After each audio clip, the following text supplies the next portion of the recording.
They said that Madeleine had been abducted. She's not the type of wee girl to wander off. They've been checking every half an hour on the children. The 3 children were sleeping in the one room, the twins, Sean and Emily, either side of Madeleine.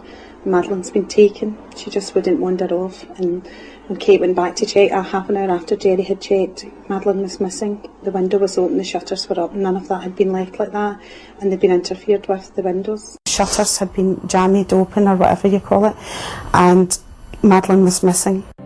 They were just, watching the hotel room and going back every half hour, and the shutters have been broken open, and they've gone into the room and taken Madeleine. Is this a little girl, the sort of little girl that could have wandered off on her own? Would that be at all an option to look at? Or No, not at all. It's been broken into. In the hours and days that followed, the McCann's family and friends in the UK told reporters that the shutters were variously broken, jimmied open or smashed. The Kate and Jerry are firmly of the view that somebody got into the apartment and took Madeleine out of the window as their means of escape.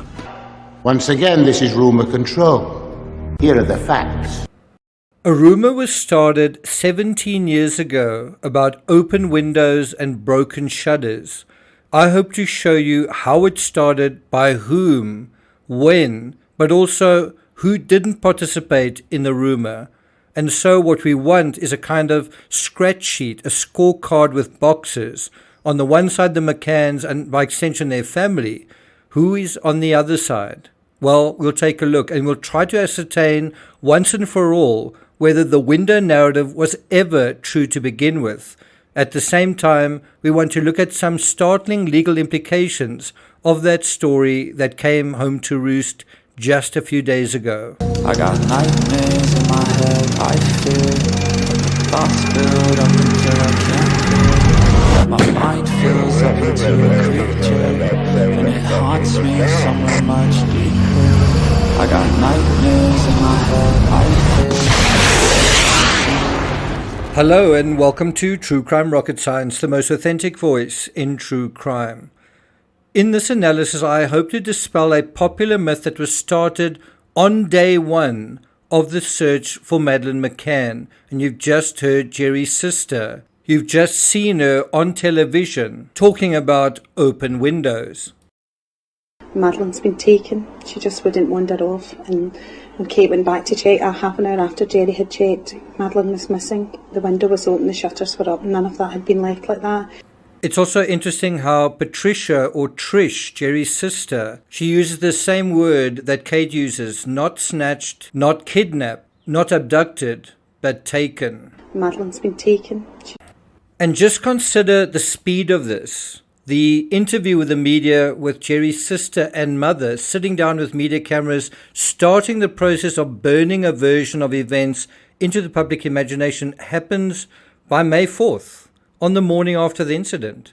There's also this interview given on the same day to the BBC. You can see Jerry's sister and mother are still dressed in the same clothing, sitting on the same couch, except they've swapped positions. And I believe they're speaking to a different broadcaster now. But it's the same story dealing with the same evidence. Shutters had been jammed open, or whatever you call it. That whatever you call it is also interesting. It's likely, I think, that the sister is repeating what she was told, using the same words in the words that she was told, without really understanding exactly what was being communicated. I'm not sure if she knows what jammed means, although I think Jerry did. We also have Trish Cameron's own statement in the PJ files acknowledging this on May 4th. She said, "We sat in her apartment feeling incredulous, wondering what to do next. I feel the necessity of contacting the media and called the BBC, gave an interview to a reporter, and afterwards there were more reporters and more interviews. Sandy stayed at home to coordinate things. We tried desperately to get plane tickets." Now it's interesting, she says, I feel the necessity of contacting the media. What's interesting with this is there was a fingerprint expert who said that Jerry had told him, it's in his police statement, that he had contacted Sky News. This is on the night of the incident. There is no doubt that today, 17 years later, both Kate and Jerry have been very clear about an open window and signs of a break-in in Madeleine's bedroom. besides repeating these assertions in various documentaries, including Kate describing in a lot of detail a wind blowing the door shut and the curtains open, Kate has also reiterated the open window myth in her book. And here it is, it's quite traumatic. My heart lurched as I saw now that behind them, the window was wide open and the shutters on the outside raised all the way up. In May 2019, that's 5 years ago now, a Nine News journalist, one who I've actually also engaged with directly, provided this summary of the same narrative. Quote, "In the first few days of Madeleine going missing, reports began to appear in several UK newspapers, and should also say, and broadcast media, news television, quoting friends and family of the McCanns, claiming the window shutters had been broken into or jemmied open. But Portuguese police said that was not the case and believed there was no damage to the window or signs of forced entry. The only fingerprints they said were found on the children's bedroom window were those of Madeleine's mother, Kate. You can see, and you will see, that from the beginning, the McCanns and their apologists raced to put one narrative in the public imagination, which ran relatively unopposed, while the official investigation files remained sealed until June 2008. Before we continue with the rest of this analysis, if you haven't subscribed to the channel, please do. By the way, I often ask you to like, share, leave a comment. I see there some of you still don't know how to share, so I want to show you. If you look at a YouTube video, you can see the thumbs up button, and then next to that is the thumbs down button, and next to that is a funny little arrow and the words share. Now if you click on the word share, this is what happens. It opens up a couple of options. You can share to X, you can share to WhatsApp, Facebook, LinkedIn, you can email it, and you can also share to a host of other platforms. You can also copy the link, including the link at the moment that you pause the video. You can click where it says start at, and then you can copy the link at that particular point and then share it to wherever you want to share it, to give someone a precise indication of what you're talking about. So that is one way you can share something that you find is interesting. If you're finding this analysis worthwhile, you can also hit the thanks button.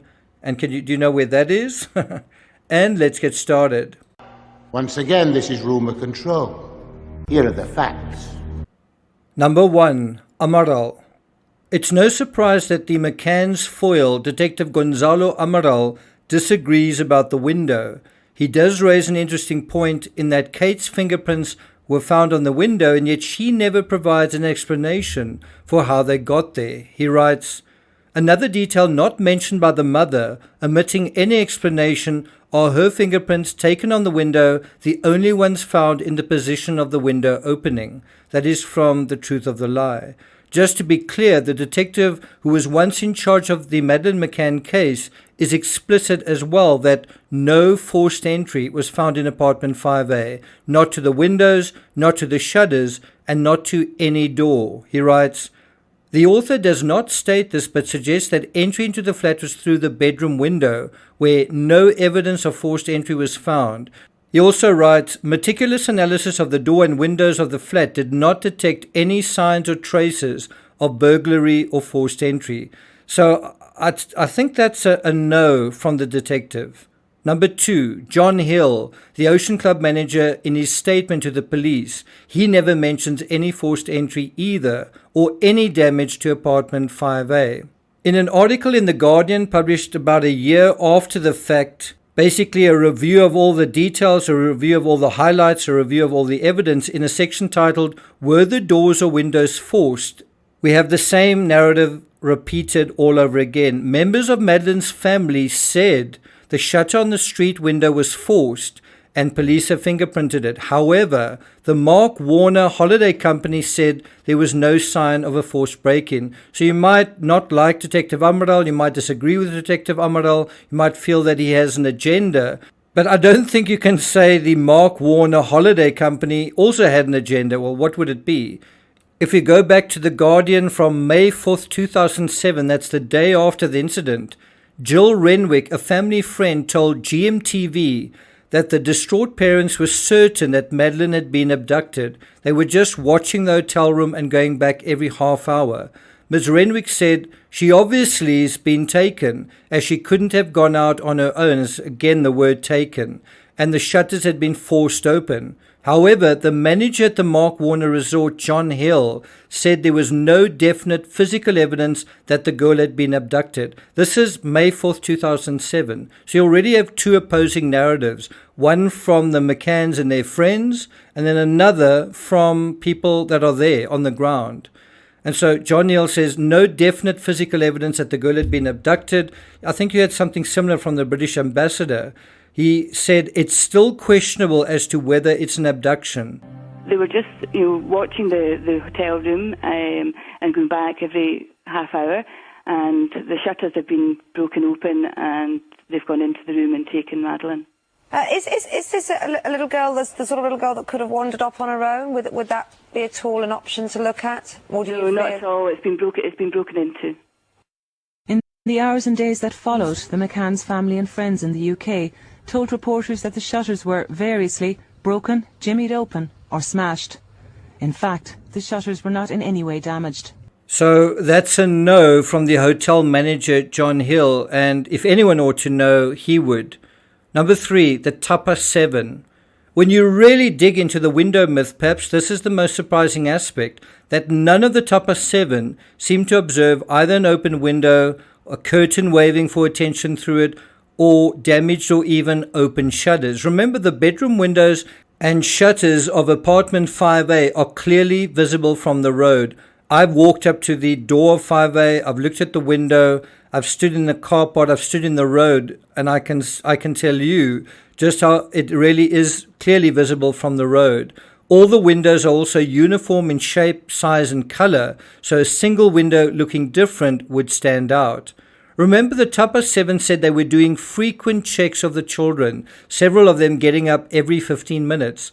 So if they were specifically getting up to check and they were passing the McCann's apartment, bear in mind their apartments were adjacent to the McCann's apartment, how could they, not one of them, notice the open window or broken shutters? Especially Jane Tanner and Matthew Oldfield, who were out and about. Well, one would expect one of them or both of them to have noted the open window. Matthew Oldfield actually said he looked inside Madeleine's bedroom at 9:30 that night, yet he didn't notice the window open either, and by that time the abduction had supposedly taken place, according to the Tannerman version. And Amaral astutely highlights the same point in his book Truth of the Lie. He writes, Jane Tanner says that she saw a man in the street with a child on his lap. The mother says that when she entered the room, the window was open. The witness, Matthew Oldfield, would have had to have seen this window open because he went there after the pseudo-sighting of Jane Tanner. I like those words, pseudo-sighting. This is another Gordian knot in the investigation resulting from the falsehoods, contradictions, and inconsistencies of the different testimonies. Then he adds, think and reason logically. So I guess that's a no from the Tupper 7, or is that 7 no's? Number 4, João Barreiras, PJ's fingerprint expert. Now, what about the fingerprint expert whose job it was to fixate on the windows and shutters? There is no mention in the PJ files of any damage to the windows, and the only fingerprints they recover are Kate's. Jerry's explanation that he went outside to check whether the shutters could be opened from the outside and then closed, right? And then he closed the windows and shutters so that the twins could sleep. That makes sense, except Jerry's fingerprints aren't on the shutters inside or outside. So that's a no from the CSI expert. Number 5, Peter McLeod, Nottinghamshire Police Superintendent. Even a British cop interviewed by 9 News expressed doubt about the likelihood of a man being able to carry a child through a small 50-centimetre wide opening, an aspect with clear echoes in the John Benet Ramsey case as well. Quoting from the 9 News article, Mrs. McCann said when she checked on Madeleine and the twins, she found Maddie's bed empty and the bedroom window wide open. She described the metallic window shutters up and the curtains blowing. Mrs. McCann said a breeze blew the kids' bedroom door shut in her face. A former Nottinghamshire police superintendent who appeared in the podcast described how he visited apartment 5A and checked the bedroom window. So he was actually there, he was on site. Peter McLeod said the window was small, only 50 centimeters wide. He claimed, in his opinion, he did not think it was possible for someone to climb out of the window holding a small child. So that's someone who was right there, who looked at it, who thought, this doesn't really make sense to me. That's 5 authoritative no's to the notion that the windows were open, that the shutters were damaged, or whether it could have been used to begin with.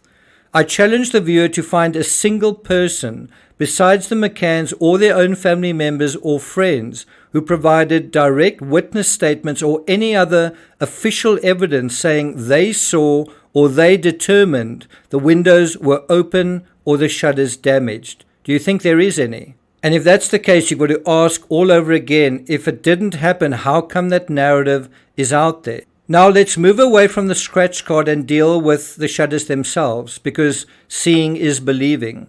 Don't take Amaral's or John Hill's or the CSI's word for it. You can disregard everything. You can toss away the scorecard and just open your eyes. Just look for yourself, see for yourself. Look at the photographs, outside and inside, and ask, does it look like there's been any damage to you?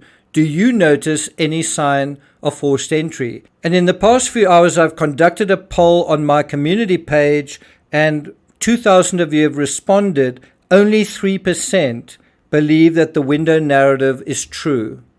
What's also astonishingly easy to forget is that Madeleine's bedroom window is clearly visible from the road. You can see that in this image. It's so clear that media standing in the road were able to take these photos of a technician trying to recover fingerprints from the outside of an obviously not damaged closed metal shutter. Look at the shutters next to them as well. You can see they're closed. You can see they aren't damaged either. Again, if the photographers held at arm's length by crime scene bunting, by a cordon, if they could easily see the tech dusting for prints on the shutter, and we can clearly see the shutter is closed and undamaged, why didn't any of the Tupper 7 notice the window open, or the shutters broken, or the fingers of the curtain fluttering out the window waving for attention? That brings us to number 3, the mechanism. And again, this explains the value of being on site, being in Portugal. Have you ever been to Portugal? Then you know something that's quite unusual is their use of shutters. So besides seeing is believing, there's also the practical aspect of the actual mechanism to deal with. Kate and Jerry are at pains to point out how shocked and appalled they were to find out that the shutters could be opened from the outside. Really? Is that accurate? Well, I've been to Portugal. I tried to do that and I struggled. And in Amaral's book, he says the following. Note how he refers to the child's father's attitude to the security of that window. In the children's room, the father pulled down the blind with the window open. He ran out and discovered, distressed, that it could also be lifted from that side, not just from the inside as we had thought. As for this action and the suggestion it contains, 3 things must be said. The first is that it is false that the shutter can be lifted from the outside without leaving a trace. Again, Jerry's fingerprints weren't left on the shutter or the windows. The investigators and Fiona Payne's own mother, that's one of the Tupper 7, tried to lift the blind from the outside and found that this was not possible. Secondly, the child's father does not remember seeing the shutter open when he arrived there, according to his first statement. That's also very interesting critical thinking there. And thirdly, if such a suggestion that the abductor came in through there is true, the father, for the reasons explained above, would have to realize that the window was all open and the shutter up. Now, again, it wasn't my experience that you could open the shutter from the outside, and if anything, if you are able to shift the shutters up, one can only do so with plenty of loud rattling accompanying these efforts. The other thing that's quite interesting with this whole narrative of damaged shutters is that the McCanns themselves did that themselves to the shutters in their own bedroom. There's also another window and curtain to take note of, the one behind the couch in the lounge where traces were found. So there's all this attention on this window, but not on the bedroom window of the McCanns, where those shutters were broken, but by Jerry, and also by the curtain where the cadaver traces and blood traces were found. To come back to the mechanism, even if you manage to get the shutters open, the window, which is a sliding window, it means when it's open, it's only half open. It has a mechanism that automatically engages when it's closed. In other words, it automatically locks. This mechanism wasn't damaged either. It wasn't broken and it wasn't forced either. I took these photos of the mechanism in the hotel I was staying, and they are pretty standard across all windows in apartments in Portugal. Then a final comment on why the window myth is a myth and why it doesn't make sense. How could both curtains, the way Kate explains it, she sort of demonstrates whoosh with both hands, each hand simulating the curtain. How could both curtains fly out the window if the windows are sliding windows and the one on the left cannot open, the one on the left is closed? Besides that, due to the presence of the cots, the bed is pressing the curtain on the left against the wall. That curtain is trapped. Meanwhile, the back of a wicker chair situated against the wall in the corner of the room also prevents the right curtain from billowing outwards. There was also no sign of dirt, fibers, or disturbance on the bed directly below the window, which the abductor would have had to use when stepping out of the right-hand side of the window. There's no way you could get out the window without stepping on the bed. Let me ask you, in the images below, are you able to tell at a glance whether the shutters in Madeleine's window, that's 5A, are down or not from the road?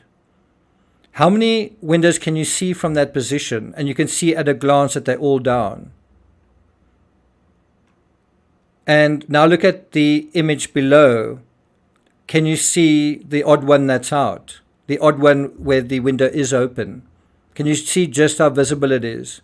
So why are there no other witnesses, besides even the Tapa 7, to the open window besides the McCanns?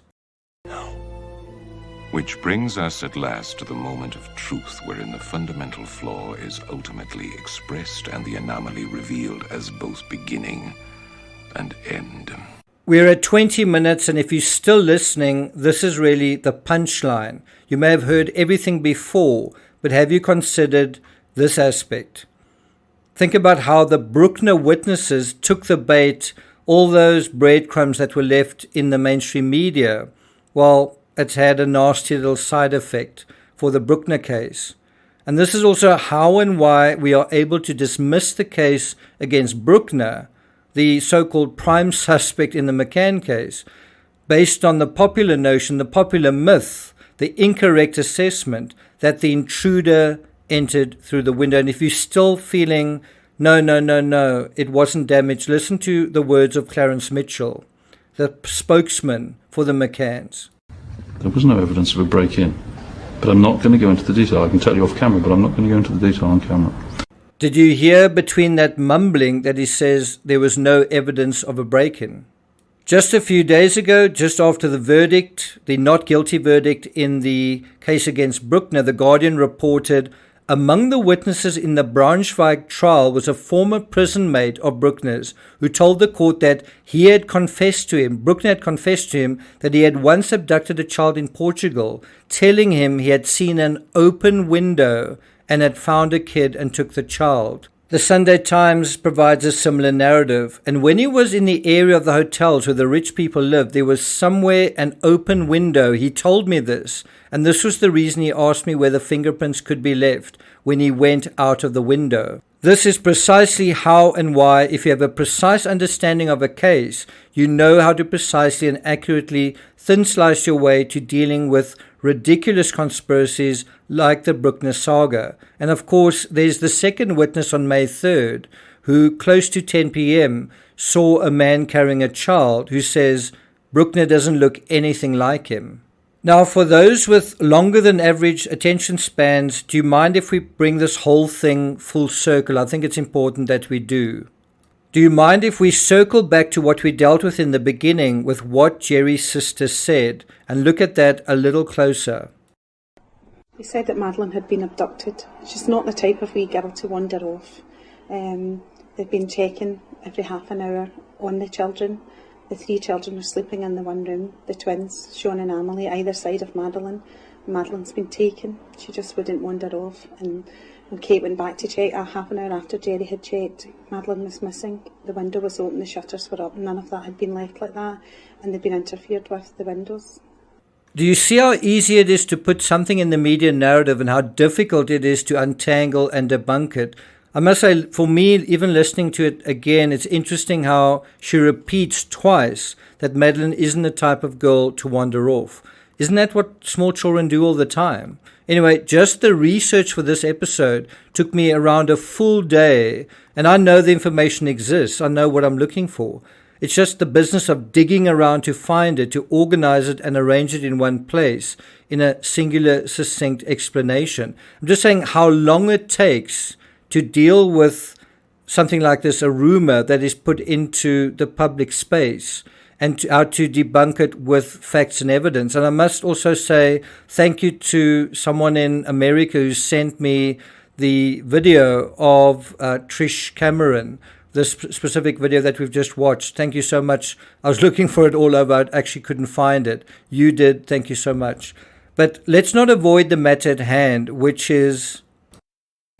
Amazing. Every word of what you just said was wrong. Listen carefully to what she says again.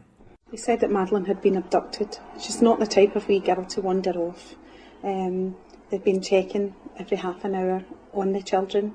The 3 children were sleeping in the one room, the twins, Sean and Amelie, either side of Madeline. Madeline's been taken. She just wouldn't wander off. And when Kate went back to check, half an hour after Jerry had checked, Madeline was missing. The window was open, the shutters were up, none of that had been left like that, and they'd been interfered with, the windows. At a glance, it does look like almost everything in that paragraph, and you really need to see those words and hear them. Most of it, if not all of it, doesn't appear to be accurate. Madeline had been abducted, had she? They'd been checking every half hour. Was it half an hour, 20 minutes, or 15 minutes? Anyway, the 3 children had been sleeping in one room. Really? Were they sleeping in one room all along? When Kate went back to check on her half an hour after Jerry had checked, well, really? Did Kate go there half an hour after Jerry? Wasn't that Matt Oldfield? Then the windows were open, were they? The shutters were open, were they?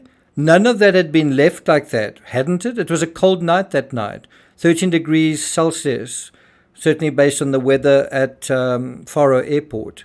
They'd been interfered with, the windows. Had they? Isn't it interesting that the bed against the curtains looks more slept in than Madeline's bed? Wow, I see we had 27 minutes. Are there still people listening? Shall I continue with just one additional postscript? If you think about it, it wasn't supposed to happen. The abductor narrative should never have entered the public imagination as prematurely as it did. It should never have been in the public discourse. And yet it infested it. How? Jammed open, or whatever you call it, and Madeline was missing. I think if Madeline had been a Portuguese girl from a Portuguese family, everything would have been completely different, and for reasons that are obvious but not necessarily intuitive.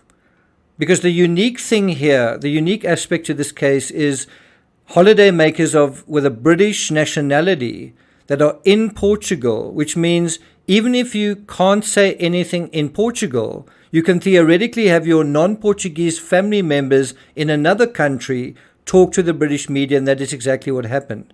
Talk to the British media on your behalf.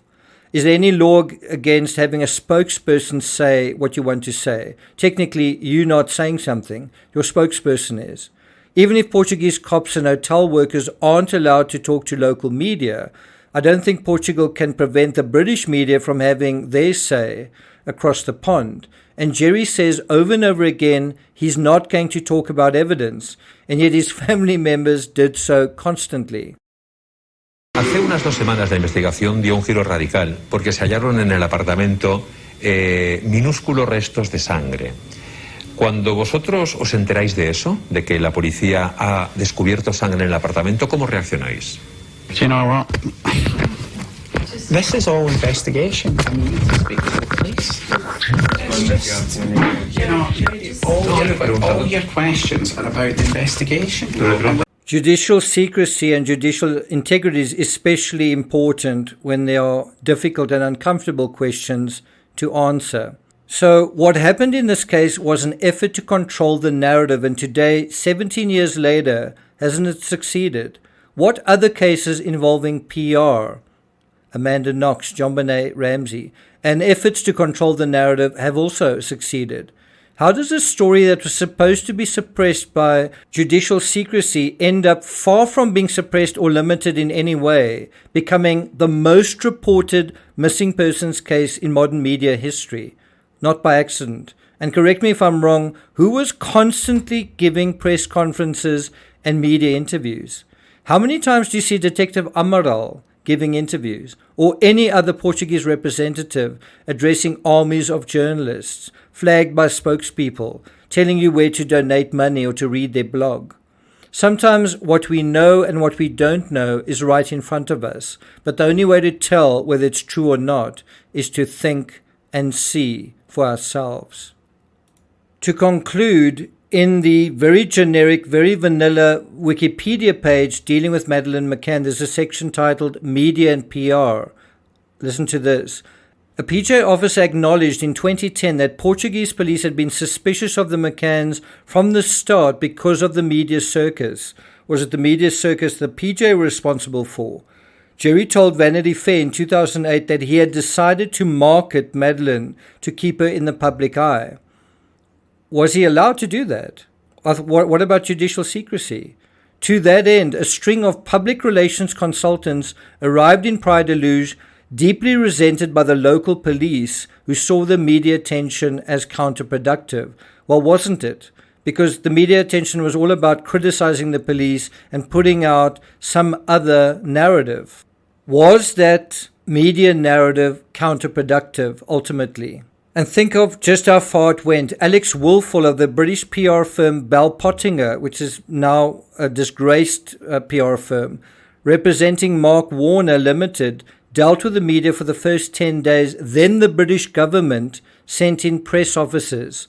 This was apparently unprecedented. So when you ask, how did this case become not only the media circus that it did, but the most reported case in British history and in modern media history, well, that shouldn't be any mystery. Thank you for listening, and I'll see you guys next time.